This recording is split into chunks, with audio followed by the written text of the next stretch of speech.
He causes a sensation, even on vacation. North Korea best not make any more threats to the United States. They will be met with fire and fury like the world has never seen. Oh, dear. And as usual, the fretters fret like something that frets. This is the first time that the dangerous apocalyptic statements of the North Korean regime have been met by dangerous apocalyptic statements by the President of the United States. We have never heard this kind of bluster from an American president to another world leader. President Trump sounds more like a North Korean leader, unfortunately, than an American leader. Who vetted this statement? Who helped him write this statement? Was it just him? Because it is a frightening selection of words. This is the most dangerous flashpoint in the world. So every word that a president speaks about North Korea is usually carefully crafted and vetted with the Secretary of Defense, with the Secretary of State. Frankly, we would preview any new language with our allies. And clearly, it seems in this case that none of that happened. Funny how the press worries more about Donald Trump's words than North Korea's actions. I guess they feel they're the only ones allowed to scare people to death. Malcolm, our job tonight actually is to scare people to death on this subject, so the talk isn't as free as it is about a preemptive or surgical military strike. I get it. Fire and Fury sounds extreme, like a sequel starring Vin Diesel. But it's what I call the be crazier than the crazy guy trick. Whenever there's a nutcase looking at me on the subway, the R line, I talk to myself loudly. I appear nuttier than the nut. He usually moves on because I'm not worth the risk, and frankly, I smell. Now, we know North Korea does crazy better than anybody, but so does Donald Trump, which is good. Let's look at North Korea.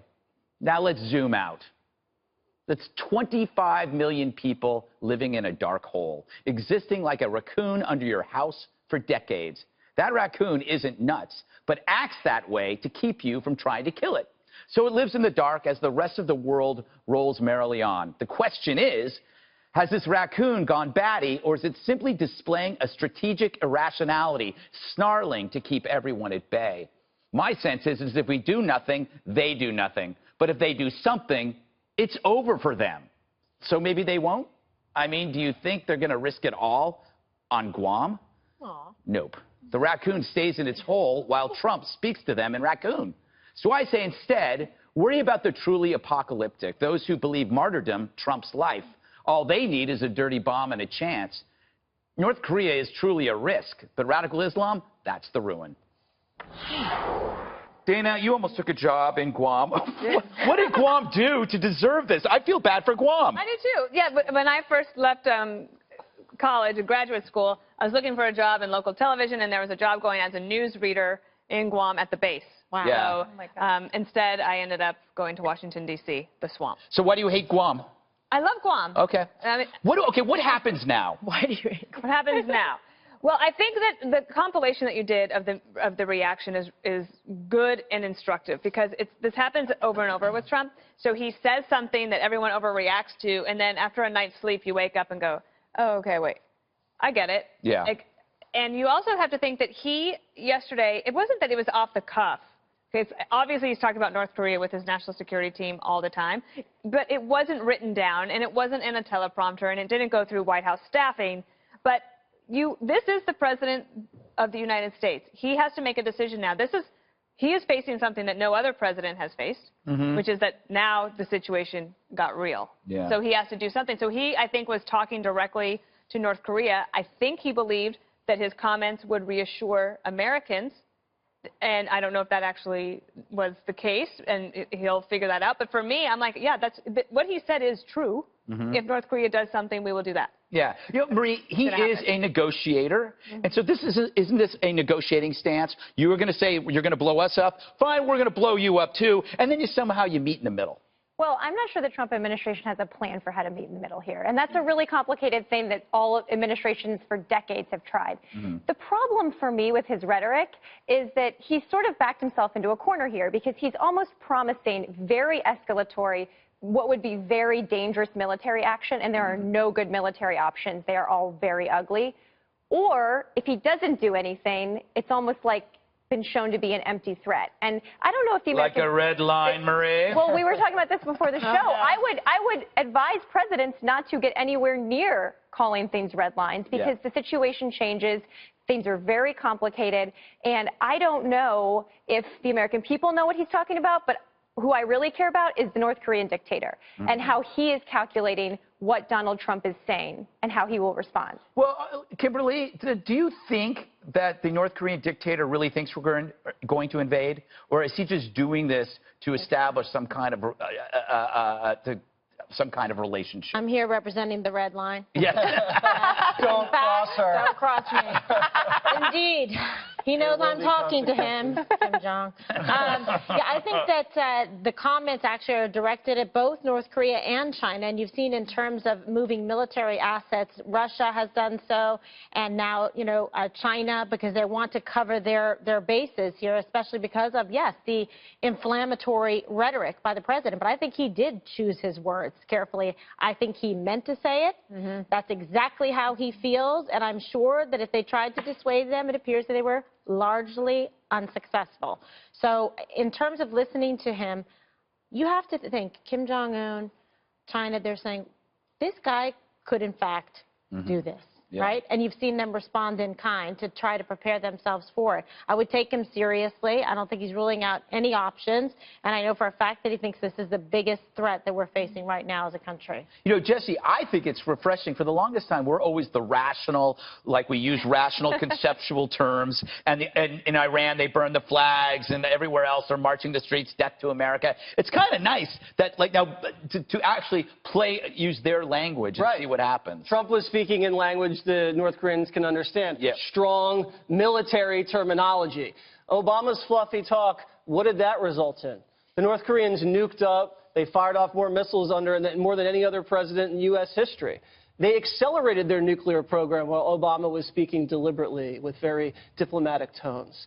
I think what happened also under Barack Obama, he crippled our missile defense system, went from $9 billion to $7 billion, could have used some of that dough. Bill Clinton also shares some responsibility here, too. He gave the North Koreans $5 billion and said that they were going to freeze and dismantle their nuclear program, and the UN was going to inspect it. Well, how did that work out? Not so well. Trump being unpredictable, I think, is a big asset. I think before the North Koreans knew what President Obama was going to do, which was going to be nothing. Now there's a new sheriff in town, and I think the language is directed at not only North Korea, but also China. And for the Democrats, who've been itching for a fight with Russia over the last 6 months or so, to now say Trump's rhetoric on North Korea is over the line, please. They've called Vladimir Putin a murderous thug butcher who declared an act of war on the United States, and we needed to bomb the KGB as a result. And some of these same senators putting out all these statements about Trump's rhetoric never put out any statement when the North Koreans fired a missile that could have hit Los Angeles. And remember, these missiles are aimed at L.A. and San Francisco. Okay? Trump is trying to protect all Americans, not Republicans, not Democrats. I think the country needs to come together now and face the real threat, not Donald Trump, North Korea. Can I want to bring up, Jonah Goldberg had a short, elegant piece this morning, Dana, in love the brevity. It was great. Yes, it's about time Jonah just cuts it down a little. I'm kidding. He says that unless we decide what we want, then we're just negotiating for more negotiating, and that gives time for your adversary to achieve their ends. So the question you have to ask is, before you negotiate, is what do you want? And actually, what do we want? Well, we know what America doesn't want a war. I think what President Trump wants is not to be the president that allows North Korea to become a nuclearized power. Yeah. Okay, so I think he knows what he wants for his presidency and what his responsibility is. No president would want to have that. And he's not going to be able to pass this problem on in its current form to another president. That happened actually under Clinton, Bush, Obama. And in fact, on the first day that they met, President Obama told President Trump, or President-elect Trump, the toughest problem I'm leaving for you is North Korea. And I'm sorry about it, but here we have it. The concern, I think, is on the intel side of things. At that meeting, President Obama said, in your term, it is likely that this will come to bear. Okay, that would be 4 years. This happened in 5 months. So our intel is difficult to get because we don't have many assets on the ground. And the intel that we had was wrong. if indeed they are able to now put smaller missiles on ICBMs. Marie, what should we do next? What should be done? Well, I think going to the intel for a second, there is disagreement in the intelligence community about whether they can actually do it. So one thing we need to do is really focus on getting intel that speaks to that crucial issue, I think. But we have to do all of the above. We have to keep putting economic pressure, especially on China. I think China holds the key here, unfortunately, to whether we can actually get some progress in North Korea, because even you had the head of Special Operations Command yesterday, I think, saying every military option is incredibly ugly. And you know, the Obama administration did deploy missile defense to South Korea. We deployed it to Guam, our favorite topic tonight. We did deploy it to deal with North Korea. We have to do more of that, but it's not perfect. It's not a fail-safe end-all, be-all. I remember, I think, well, I don't remember, but during the 80s, I was a young lad. President Reagan, yes, I'm the pink line. You were only wearing khakis at the time. That's right. So President Reagan was criticized by a lot of people for being this reckless cowboy, while he was saying the Soviet Union was an evil empire and he was putting missiles in Western Europe, while also negotiating. This is exactly what President Trump is doing now. He's got the carrot and he's got the stick, and we're going to see what happens. Kimberly, last word to you. Sure. I think North Korea is counting on us valuing human life more than they do. Yeah. What if we don't? Look at the example that they have set. Yeah. They have total disregard for humanity and for public safety and for just the general well-being of their citizens. You know, they don't care if they have electricity. They don't care if they're starving and have food.